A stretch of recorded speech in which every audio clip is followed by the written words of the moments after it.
Hi, my name's Amanda, and I'm with the Behavior Department here at the Edmonton Humane Society. And I'm here to talk to you a bit about the different types of walking gear that we use with our dogs. Now, each and every dog in the facility has been fitted with a specific walking gear to suit their needs. When you go to walk a dog, make sure you have a look to see if they have a whiteboard.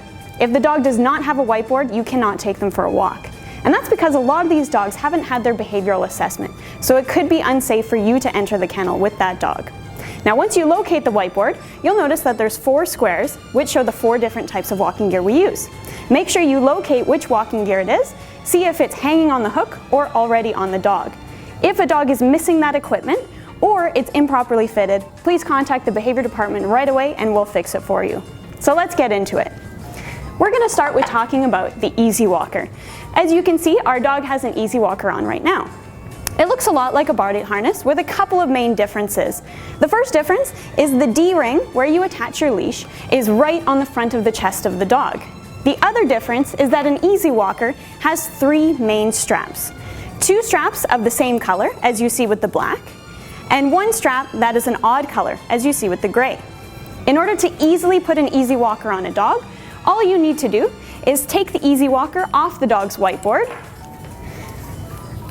put it on the dog as so, like a giant collar with the 2 same colored straps going on first, making sure not to tower over the dog or corner them, as this can cause anxiety, and then reaching behind and snapping it behind the dog's front legs. And then you're ready to go. All you do is snap on your leash to that D-ring and you can take them for a walk.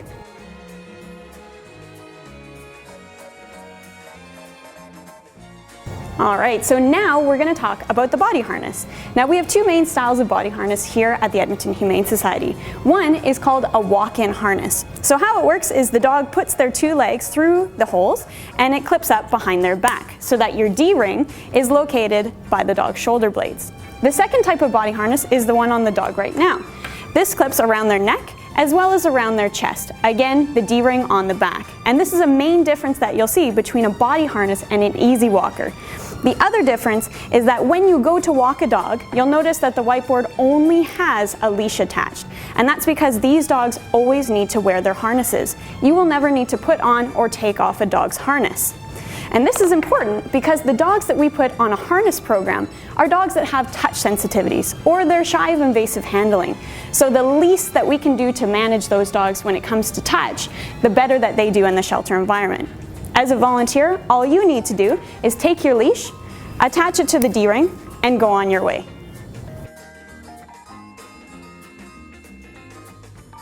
Another type of walking gear we have in the shelter that always stays on the dog is the Martingale.